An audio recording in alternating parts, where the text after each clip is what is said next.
Okay, so have you ever had that feeling? Like your mind just has a mind of its own? Oh, absolutely. That moment where you're just, I don't know, bombarded by thoughts or emotions and they seem to pop up totally uninvited. Yeah, completely out of the blue sometimes. Well, in this deep dive, we're going to explore this really compelling idea. It's sparked by a YouTube video, actually, from the Mystic Awakening channel. Ah, yeah. And the title is quite something.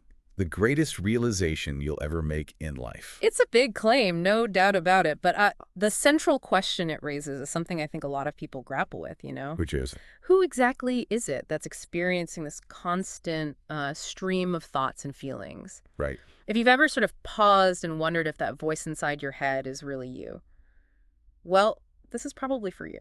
Yeah. Our goal today is really to dig into this concept and see if it offers a different way of looking at things, maybe find a bit more control or perhaps inner peace. Precisely.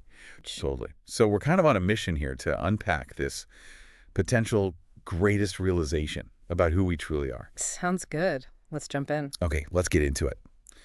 So the video kicks off with this really fundamental question. When you have worries, judgments, all that mental chatter just bubbling up, who is the one noticing it all? Mm-hmm. And points out something pretty obvious when you think about it. Mm-hmm. Most of us just assume that inner voice is us. We rarely, if ever, step back and actually question that assumption. And that lack of questioning is key, isn't it? We get so tangled up with our thoughts that the idea there might be a separate observer, it just doesn't occur to most people. Right. But what's interesting, what the video suggests, is that the moment you do start questioning it, your whole relationship with your own mind can begin to shift.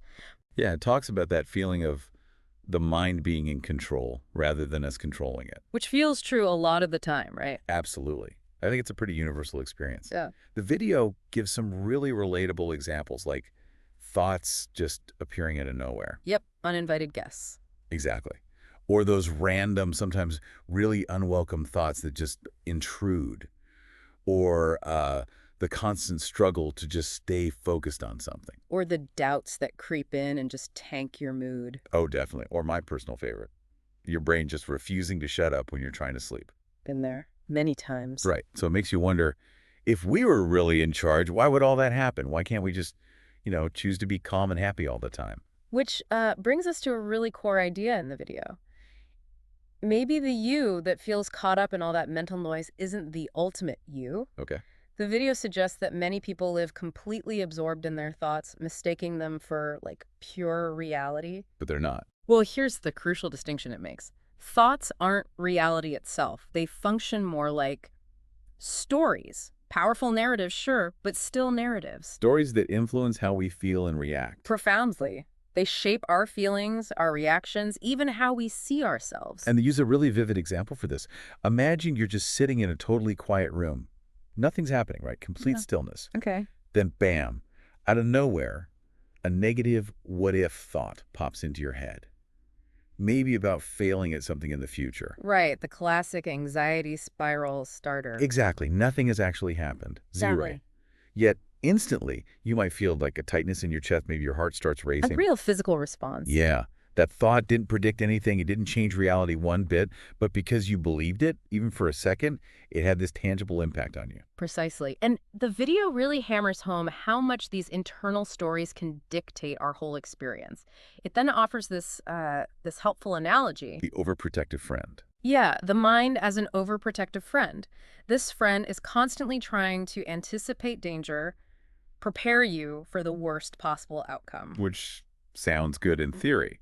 But in doing so, it often ends up just fabricating problems that weren't even there to begin with. It's always prepping for worst-case scenarios. And the more we buy into these word stories, the more trapped we get. Exactly. We get ensnared. Okay, so now, this is where it starts getting really interesting, I think. The video introduces the main idea, the potential way out of this mental maze. The core realization. Right. Recognizing that you are not your thoughts.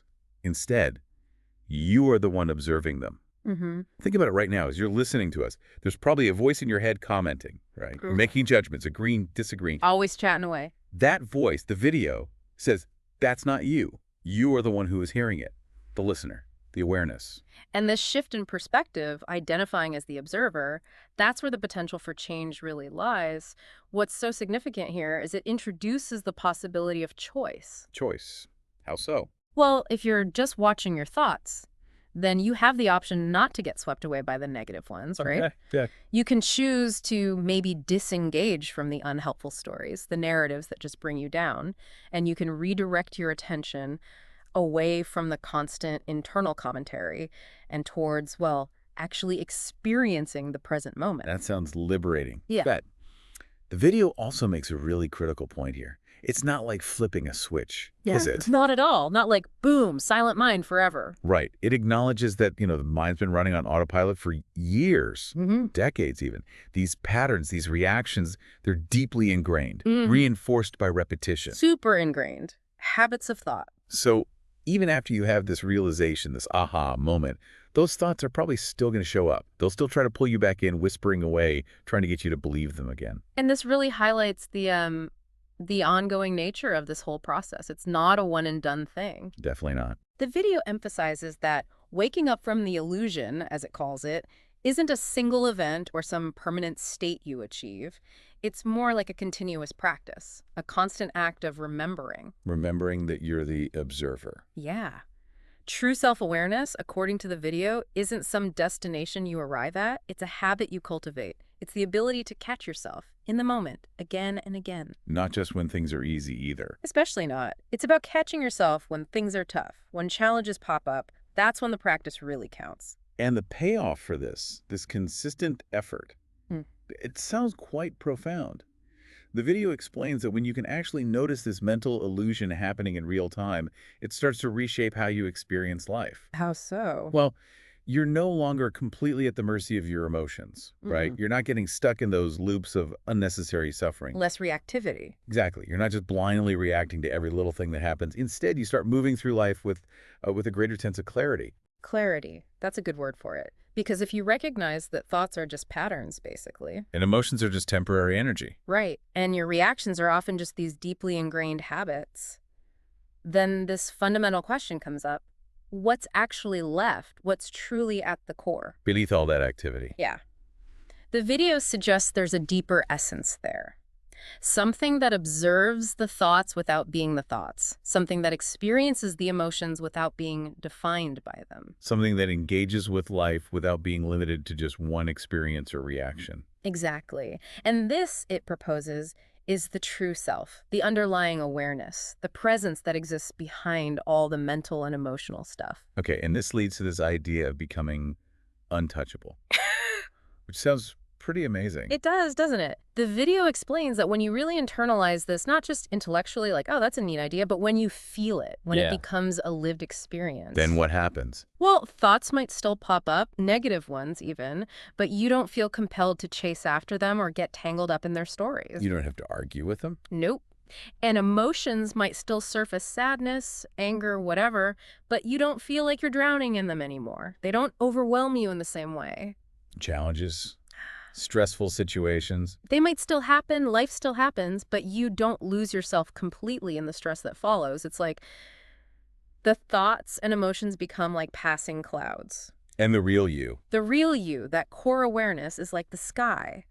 Vast, open, and fundamentally untouched by the clouds passing through it. That's a powerful image. The sky and the clouds. It really is. The shift changes your whole relationship with your inner world. And then the video introduces this related idea of being conditioned. Conditioned.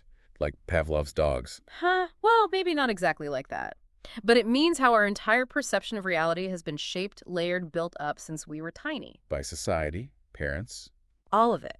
From our earliest years, we're basically taught who we are, what we should believe, how we should think, what to be afraid of, what we should want. Our name, our culture, our beliefs about the world. Yeah, all that stuff. Much of it is just absorbed, internalized, until it becomes our default way of interpreting absolutely everything. It forms our identity. Okay, and this is where it gets really insightful again, I think. The video draws this distinction between the person you think you are, the one who reacts, chases desires, feels fear, clings to a specific identity, and the real you. The constructed self, versus the actual awareness. Exactly. It calls that first one the constructed self. It's shaped by all our experiences, culture, education, what society expects. Yeah. It's like a role we've learned to play, often without even realizing we're playing it. And we get really invested in that role. Totally. And the real you, it argues, is that awareness that's always been there. Before the labels, before the fears, before anyone told you who you should be. The underlying presence. Yeah. But the challenge is, we've been so conditioned, so trained to identify completely with this constructed self that we mistake it for who we really are. And that confusion, that mistaken identity. That, according to the video, is a major, major source of our suffering. It makes sense, because when our main identification is with this constructed self, this bundle of ideas and history, our view of reality gets filtered, doesn't it? Filter how? We don't see things clearly as they actually are. We see them through this lens, colored by our beliefs, our past hurts, our fears, our assumptions. So something happens. And instead of just experiencing the event, boom, we immediately weave a whole story around it, based on the past. Or we meet someone new. And instead of seeing them, we slap judgments on them based on people we knew before, or stereotypes we hold. Or we face a problem. And instead of just dealing with it, we label it terrible, or unfair, or impossible, based on our conditioned responses. The video really emphasizes that often the actual event isn't the main source of our distress. It's how our mind frames it. Precisely. It's the interpretation, the story we attach to it. Wow, okay. So the video then suggests a subtle but really important shift in the question we should be asking ourselves. Instead of, who am I? Right. It suggests the more revealing question is, what am I seeing life through? Ah, what's the filter? Exactly. It highlights that our thoughts, our emotions, even our deeply held sense of self, they aren't these fixed, solid truths. They're more like interpretations. Like the movie playing on the screen analogy again. Yeah, we get totally lost in the movie, right? We feel all the drama, the excitement, the fear. That identify with the characters. But the screen itself, it just stays there, untouched by whatever drama is playing out on it. And the video's core point is, you are the screen. You are the awareness, not the movie. And once you start to recognize yourself as the scream, as that underlying awareness, what happens then? Well, that feeling of being pushed around, controlled by your thoughts and emotions, it starts to lessen. Because you're not identifying with them so strongly. Exactly. The video explains that the feeling of being controlled comes from believing in those thoughts and emotions as if they are absolute reality, as if they are you. But when that belief starts to weaken, They lose their power over you. They might still be there, like background noise, but they're not dictating your entire experience anymore. They don't run the show. which leads to a really different understanding of what inner peace actually means. Yeah, it's not about trying to force your mind to be silent or wrestling every negative emotion into submission. Which sounds exhausting, frankly. Totally.